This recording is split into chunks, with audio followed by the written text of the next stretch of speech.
Olha, é muito interessante, porque eu nasci com vontade de me comunicar, eu já percebo isso revendo a minha vida desde que eu era muito criança. Ah, fui criado numa família católica e tal. Meus avós, meus pais me levavam para a igreja e eu desde muito criança, 4, 5 anos, eu achava impressionante como uma pessoa catalisava a atenção de várias outras que ficavam na frente. Ali no caso era o padre, né? E os fiéis estavam todos lá. Eu não entendia muito bem o que aquilo significava, mas eu via que todo mundo prestava atenção numa pessoa que estava lá falando. Então, eu disse, pô, esse cara deve ser muito importante, está dizendo coisas muito interessantes. Eu era muito criança, né? Aí o que eu fazia? Eu quero ser padre. Eu quero também ter uma plateia para me ouvir e tal. Aí eu ia para casa e chamava primos, amigos, etc. e tal, e eu rezava a minha missa, vamos dizer assim, como brincadeira, né? De falar e já tendo essa coisa da comunicação e pessoas ouvindo, etc. e tal. Depois essa coisa evoluiu, que eu não quero mais ser padre, vou ser outra coisa. Com 12 anos de idade, tinha um amigo meu, o pai dele era engenheiro, e o pai dele ajudou e a gente fez uma espécie de uma rádio pirata, que pegava só na nossa rua, duas outras ruas, etc. E eu, naturalmente, fui escalado para ser o locutor, o cara que falava, o cara que colocava os discos, que selecionava os discos, e os outros ajudavam ali na parte mais técnica e tal.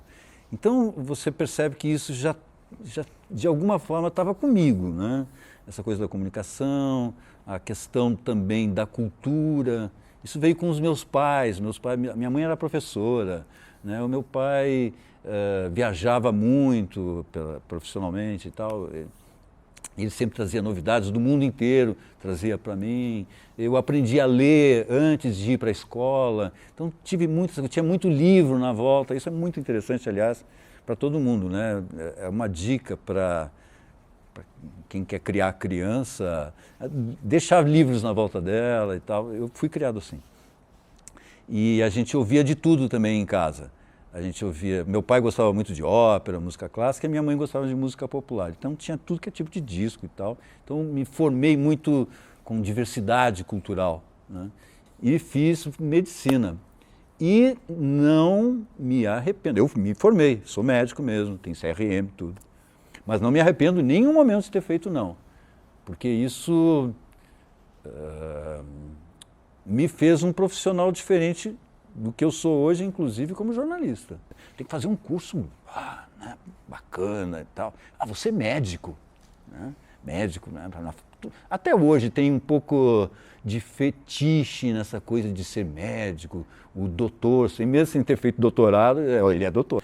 Então eu estava na faculdade de medicina e eu estudava medicina, papai, e ao mesmo tempo eu escrevia para o jornal da faculdade e tal. E aí surgiu a oportunidade de eu organizava festas para a faculdade, porque eu era DJ. Eu era DJ, fazia medicina, gostava de ler, música, cinema e era DJ. Aí estava faltando o quê? Estava faltando um locutor falar alguma coisa, tipo uma vinheta, tá? E eu disse assim, e agora, vou fazer o quê? Eu vou numa rádio, vou ver se o cara faz de graça pra gente, porque a gente não tinha dinheiro, tá. Aí fui numa rádio FM lá, falei com os caras, pô, você não podia ver, eu sou da faculdade de medicina e tal, a gente está querendo fazer uma festa. E aí o cara, a rádio estava começando, e o cara começou a conversar comigo e aí comecei a falar sobre rádio, e comecei a falar sobre música, e o cara percebeu que eu entendia muito de música pop, de rock, entendia, porque eu gostava, eu ouvia os discos, eu ia pesquisar sobre aquela banda, sobre aquele disco, era uma coisa normal minha, mas era hobby, entende? E o cara falou, pô, a gente está precisando fazer um programa aqui com alguém que comente os discos que estão sendo lançados, quem é essa banda, E aí ele fez o convite para mim, disse, puxa, aí eu fiquei num dilema, né? Pô, será que eu aceito? Entende? Eu estou fazendo uma faculdade de medicina, vou ser doutor. Aí chegou a hora do conflito, foi um conflito mesmo, sabe? Aceito, não aceito, aceito, não aceito. Porque é a hora do que aquilo que parecia ser hobby para mim, passar para o lado do profissional, né, que foi o momento que eu comecei a trabalhar em rádio. E eu disse sim. Eu tinha 20 anos de idade. Eu estava no 3º ano de medicina e eu disse sim. Aí eu levei a faculdade de medicina e fazia esse programa. Eu fazia comentários de tudo. Como é o Metrópolis de hoje, mais ou menos. Fazia comentários de música, comentários de cinema, de literatura. Sempre foi meio assim. E aí começou a minha carreira em comunicação, no jornalismo cultural, vamos dizer assim. Mas ainda era um hobby, porque eu queria ser médico. Tanto meu pai como minha mãe nunca foram, por exemplo, não foram eles que pediram que eu fizesse faculdade de medicina. Não é verdade isso. Não coloco essa culpa neles, porque mesmo ninguém tem culpa de nada, né? Eu escolhi fazer medicina porque eu queria e foi muito legal ter feito medicina. Foi muito legal ter dito sim para fazer o programa de rádio, porque aquilo me abriu outros horizontes e me mostrou que aquilo poderia ser uma profissão mesmo. Mas tem muita coisa, porque eu me interessei também por psiquiatria, né, dentro da faculdade de medicina. E eu larguei a faculdade, larguei a carreira de médico por causa da psiquiatria. Porque chegou do 3º ao 4º ano da medicina, eu resolvi assim, eu quero ser psiquiatra. Porque eu gostava dessa questão humana, do psiquismo humano, do comportamento das pessoas, eu gostava disso. Aí eu frequentava direto os hospitais psiquiátricos e ainda era uma forma de tratamento que aquilo me incomodava. Eu sempre fui assim, meio rebelde mesmo dentro da faculdade de medicina. E depois, com o tempo, eu queria desenvolver, junto com alguns outros colegas meus, uma medicina preventiva e não tanto uma medicina curativa. Meu interesse maior era uma medicina preventiva, ou seja, como prevenir as doenças antes de que elas se instalem. Então era o meu interesse sobre o modo de vida da pessoa, como ela se alimentava e tudo. Tudo isso era uma grande preocupação minha, né? E isso foi para a psiquiatria. Quando eu não pude implantar isso na psiquiatria, muito garoto ainda e muito rebelde, as coisas andam juntas, eu percebi que os médicos de cátedra e tudo não gostavam das minhas abordagens da psiquiatria, porque eu gostava de ler tinha uma linha na época, uma linhagem na época, que era a antipsiquiatria, ou seja, uma forma de tratar as pessoas com doenças psíquicas de uma forma mais humana, conversando com elas e não medicá-las à força e deixá-las num canto, como muitas vezes eu via e ficava muito incomodado com aquilo. Eu estava no último ano de medicina, mas eu trabalhava em rádio também. Então, eu, com muita cara de pau, eu fui pedir uma entrevista exclusiva, queria que a Bibi fosse até a rádio onde eu trabalhava.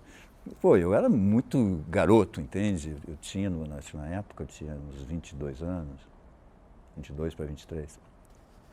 E eu fui pedir para isso eu assisti a peça, que era Gota d'Água, mais de uma vez, para ficar bem inteirado, e aí eu fui tentar, e eu fiquei apaixonado pela peça, né? Aí eu fui falar com a Bibi, mas as coisas assim, quando a Bibi enxerga muito mal, desde muito tempo, a Bibi enxerga mal mesmo. Quando ela ouviu a minha voz, ela ficou muito impressionada, porque ela disse assim, nossa, a sua voz é igual a do meu ex-marido, Paulo Pontes, que escreveu junto com o Chico Buarque. Foi Paulo Pontes? Paulo Pontes? Então é isso mesmo. Então a Bibi, quando me ouviu, ela disse, nossa, você tem uma voz muito parecida com o meu ex-marido e tal. E a Bibi era apaixonada por ele, né? E ela gostou de mim já por causa disso. E aí eu era estudante de medicina, ela achou aquilo muito curioso, e aí eu fui falando sobre o que eu sabia de Gota d'Água, de teatro. Aí ela ficou muito impressionada e ela disse sim, eu vou até o seu programa. E ela foi e deu uma entrevista sensacional para mim. E ela viu, e eu super entusiasmado e tal, assim, pô, eu queria ver os bastidores, como é que funciona e tal, de uma peça sua. E aí foi ela assim, você não quer fazer uma figuração e trabalhar comigo e tal? Nossa! Claro que eu quero! Mais essa aí, imagina. Não tinha pouca coisa para fazer, né? Quase nada para fazer. Tinha um programa de rádio, tinha medicina, tinha psiquiatria e fazia ainda ponta na peça Gota d'Água da Bibi Ferreira. E ela me despertou uma coisa. Aí eu convivi diariamente durante 3 meses com a Bibi Ferreira. Né? Ela me contando todas as coisas da vida dela, pelo que ela tinha passado. Me tornei um grande amigo. Nós somos amigos até hoje. Né? Mas eu aprendi muito ali. E ela se tornou uma madrinha, porque ela disse, você tem que dar vazão a isso na sua vida. Né? Você tem tanto conhecimento, você gosta tanto disso. Por isso ela deu um empurrãozinho, entende? Para eu levar a sério aquilo que eu achava que era só um hobby. Né? Foi quando... Isso me ajudou a levar o rádio a sério e depois o passo seguinte que foi a televisão. Né? Olha a voz que me resta, olha a veia que salta, olha a gota que falta pro desfecho da festa, por favor, deixa em paz meu coração, que ele é um pote até aqui de mágoa, e qualquer desatenção, faça não, pode ser a gota d'água. Uau! Obrigada, Cunha. Obrigado. Obrigada, meu amor. Muito obrigada. Eu fiz concomitantemente por um tempo. Rádio é uma coisa muito legal porque você aprende a improvisar.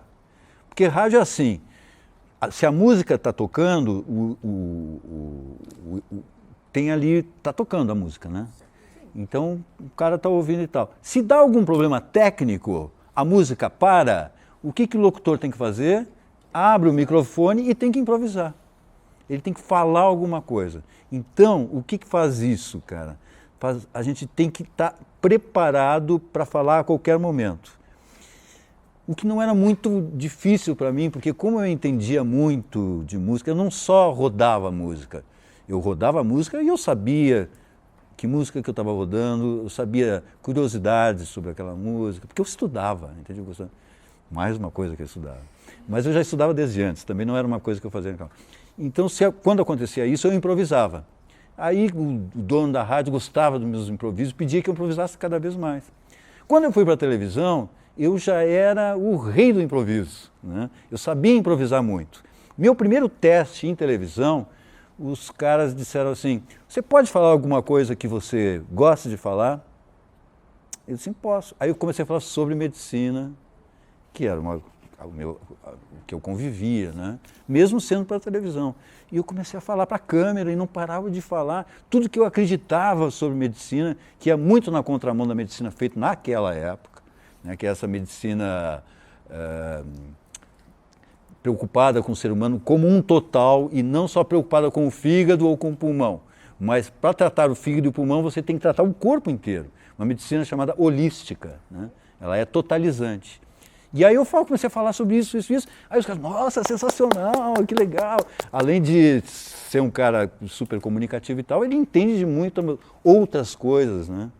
Por isso que eu digo para você que eu não me arrependo de ter feito medicina, porque me abriu tantos horizontes, tantas coisas que só enriqueceu a minha vida. Eu gostava muito da programação da TV Cultura, que eu via lá, disse, nossa, que programação diferenciada, que programação boa, que programação de qualidade. Todos os programas eram muito bons, muito bem feitos, tinha tudo a ver com o que eu já tinha entrado em televisão e fazia um programa muito legal lá, chamava Para Começo de Conversa, onde eu era o apresentador. E foi um programa que marcou, um programa que divulgou muito uma nova geração de artistas, etc, etc, etc. Mas aquilo estava ficando muito pequeno para mim, entende? Porque Porto Alegre é uma cidade muito pequena, é menor que um bairro de São Paulo. Né? E aí eu disse, pô, eu quero uma coisa maior. Já que eu gosto tanto de cultura, qual é o melhor lugar para ir, né? E ter opções maiores para desenvolver? Né? São Paulo. Aí eu mandei o meu material, que eu já tinha, de algumas coisas que eu tinha feito lá, né, na TVE de lá, que eram coisas assim, meio amadoras até, mas como eu sempre tive essa vocação, vamos dizer assim, para falar e para a cultura. Aí mandei essa fita para cá, o pessoal gostou. E para minha surpresa, porque eu não estava esperando, né? Eles, ok, venha. E disse, nossa, eu não estava esperando. Eu pensei, porque eu sempre fui acostumado a receber não também na minha vida, viu? Não foi tudo sim, não foi tudo tão fácil assim como está parecendo. Eu recebi muito não também, muito não. Principalmente quando eu queria fazer queria fazer rádio, porque o meu interesse em fazer, eu tinha 16 anos de idade, e eu já queria, numa cidade do interior lá, posso fazer um programa aqui? Não. Aí depois eu tinha, antes de uma primeira experiência em televisão, eu tentei outras televisões e disseram, não, imagina, você não é um cara... Então eu tinha recebido muitos nãos, né? Altos e baixos faz parte da vida, né? Em 2010, aconteceu uma coisa aqui na TV Cultura, uma pessoa X queria trabalhar no Metrópolis, queria ser apresentador do Metrópolis. E ele, por vias X, Y, Z, ele conseguiu. Ele entrou aqui e eu acabei sendo demitido do Metrópolis, vamos dizer assim. Tive que ir fazer outras coisas. E aquilo me derrubou mesmo. Mas isso me tirou o chão, porque a minha vida era o Metrópolis, né? Eu vivia para o Metrópolis. Sem o Metrópolis, a minha vida não tinha muito sentido. Então imagina você que dedica toda uma vida para uma coisa, alguém vem e puxa o seu tapete. E eu não aguentei aquilo. Psiquicamente eu adoeci. E o meu psiquismo ele é muito forte. Quando eu adoeço psiquicamente, hoje não tanto porque eu faço análise e tal, então sou um cara mais equilibrado, mas na época não, e eu adoeci fisicamente por causa disso e fui parar num hospital, muito doente por causa desse baixo. Foi um baque para mim.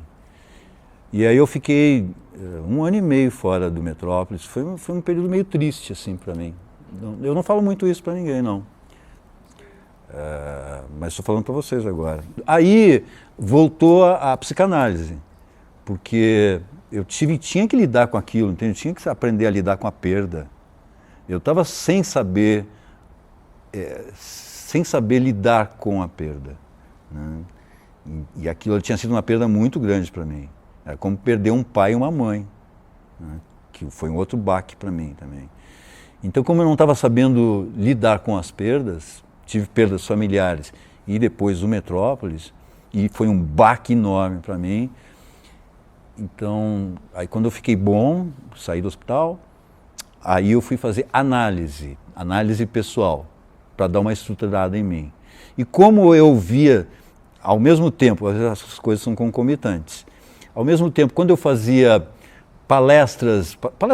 quando eu fazia mediação, com pessoas, diretores de cinema, atores e tal. No Cine Sesc, por exemplo, sou muito convidado para ir lá fazer mediação, né?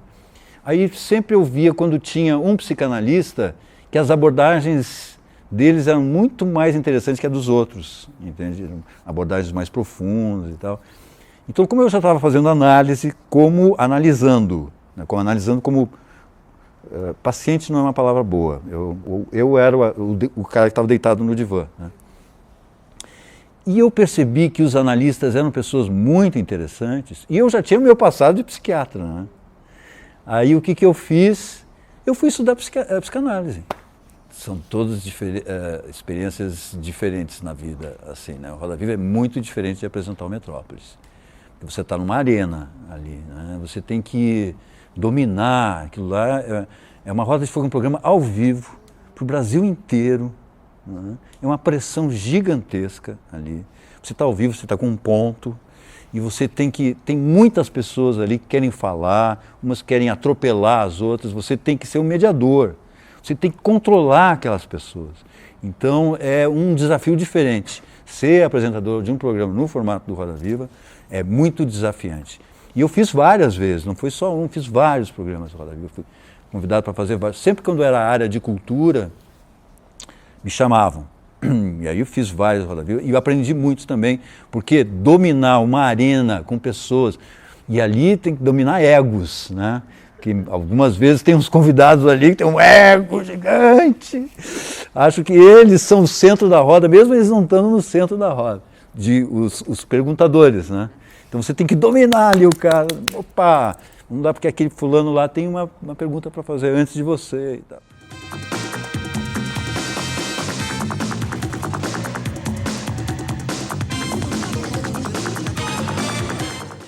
30 anos. O programa é de 88. Eu não estava na estreia. Eu comecei a trabalhar no Metrópolis em 1990 e eu fui de escadinha, né, aprendendo a fazer todo o processo. Produção, locução, texto, tudo isso antes de entrar para ser repórter. Eu comecei com reportagem, que é muito legal fazer reportagem, eu adoro fazer reportagem. E eu aprendi a editar antes de sair para a rua. E isso foi essencial para aprender a ser um bom repórter, saber como é que faz uma edição. E eu fiquei editando muito tempo aqui, entre outras coisas que eu fazia. Eu sempre fui de múltiplas janelas, assim, né? Porque eu não faço nunca só uma coisa, eu faço várias coisas ao mesmo tempo. Tenho facilidade. É uma coisa que a geração de vocês tem, essa facilidade, né? De fazer várias coisas, estar prestando atenção em várias coisas ao mesmo tempo. Eu também tenho isso já desde muito tempo. Porque você percebe o que é importante num material que o repórter trouxe para você, o que o entrevistado disse de mais interessante, o que vai entrar, o que não vai entrar. Então, cada vez que eu saio para a rua, e eu estou fazendo uma entrevista, eu já estou pré-editando na minha cabeça. Quando eu faço uma pergunta e a resposta não veio tão legal, eu já penso na edição. Essa resposta não vai ser usada. Deixa eu perguntar de uma outra forma para ver se a pessoa me responde de uma maneira mais legal. Isso já é edição, entende? Porque eu já estou sabendo que aquela resposta não vai ser usada. É difícil dizer qual a entrevista, né? Mas ficou muito marcada essa entrevista, porque como o Metrópolis acompanha muito a Mostra Internacional de Cinema, era 1992, e a gente sempre aposta em pessoas que a gente não conhece, novos diretores, né?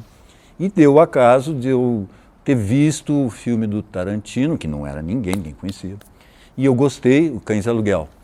E eu gostei muito do filme e tal, e aí eu fui fazer, eu quero entrevistar o cara tá aí.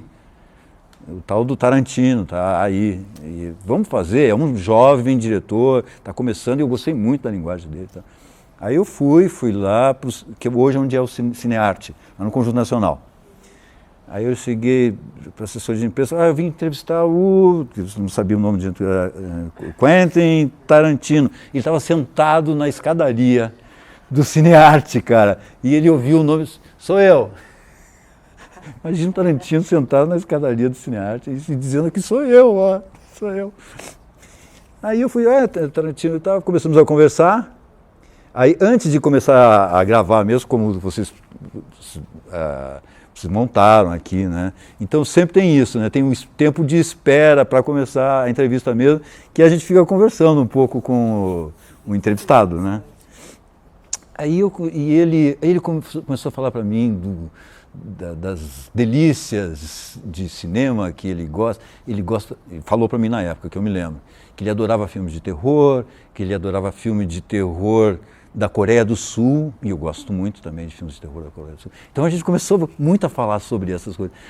Pena que não foi gravado, cara, essa parte, porque a gente conversou tanta coisa legal antes da entrevista, né, que foi o tempo que estava montando tudo e tal, e aquilo não foi registrado.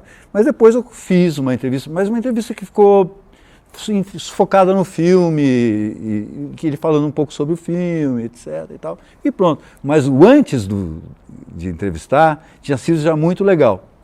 Aí a entrevista, aí pronto, foi mais um diretor, Quentin Tarantino. 3 anos depois, né? Tarantino estourou no mundo, virou o Tarantino. E eu disse, nossa, que legal, eu entrevistei esse cara lá quando ele não era ninguém, nem eu sabia direito quem ele o nome dele. E aí eu reencontrei com ele, né, anos e anos depois, Os Oito Odiados, eu acho que foi. E aí eu levei o tablet com a entrevista, que é outra forma da gente ganhar um entrevistado, é surpreendê-lo, né? Interviewing this guy that was starting his career. Quentin Tarantino, 23 years ago, here in São Paulo. Aí ele estava lá, muito... Porque o Tarantino virou uma estrela, cara. Não tem mais nada a ver com aquele cara que estava sentado na escadaria do Cinearte, né? Mas aí eu entrei na sala, lá estava ele, estava com outro ator, que eu não me lembro agora o nome. E aí eu disse, Tarantino, é a primeira vez que eu faço entrevista com você. E ele disse, eu disse, olha aqui. Aí eu peguei aí mostrei. Aí quando ele viu, cara, aí eu puxei o tapete dele, né? Aí ele ficou, nossa, você fez entrevista no meu primeiro filme. E eu falei, putz, que legal, eu me lembro de quando eu estava aqui. E ele não lembrava da entrevista, né? Mas ele me lembrava, ele estava aqui. E aí já mudou todo o tom. Aí, cara, ele ficou meu amigão. Super amigão, deu uma puta numa entrevista legal. Pode falar puta? Não. Eu peguei, eu já fui analógico e agora estou digital, né? Estou digital. Então eu tive que reaprender algumas coisas, eu fico muito ligado, aliás eu sou extremamente curioso, né? Quando eu vejo uma equipe como a de vocês, assim, até aliás eu procuro trabalhar e me aproximar de equipes, de pessoas mais jovens, que eu gosto muito de trocar. Eu não gosto só eu não tenho a pretensão de ser só um professor, eu sou também professor. Quem quer aprender comigo, eu adoro. Eu não gosto de reter informação, eu gosto de passar adiante informações, eu gosto de passar adiante a minha experiência e tal, isso é muito legal. Eu gostaria de ser... Vocês já viram aquela série que tem no Netflix, que se chama Merli? Sim. Eu seria um Merli e os seus peripatéticos. Né? Aquela leva de jovens assim, e eu ali passando o que eu aprendi e tal, mas eu também adoro aprender. Eu não fico só na postura de professor, não. Porque vocês aqui, cara, vocês dominam uma linguagem que eu não domino, né? E eu fico muito curioso. Eu vou aprendendo com todo mundo. Daqui a pouco eu vou aprender com vocês aqui, já vou começar a conversar, ver como é que funciona, como é que essa estética... É muito pesada essa estética? Deixa eu ver aqui. Uau, meu, é muito pesada. 4 quilos, só você malha? Não. Eu sou hoje o que eu fui sempre, um curioso, e eu levei isso da minha infância até a minha vida de hoje. Um curioso pelo ser humano, um curioso pelas minhas possibilidades, as minhas limitações e um curioso pelo universo aberto que é o outro ser humano que está na minha frente. Seja um ser humano de carne e osso, como estão vocês aqui, seja os seres humanos que estão através de uma câmera, me vendo, me ouvindo, que eu tenho sempre muita curiosidade para saber quem é que está do outro lado, o que está pensando, o que está achando, etc. e tal. Então, em essência, eu sou uma pessoa curiosa.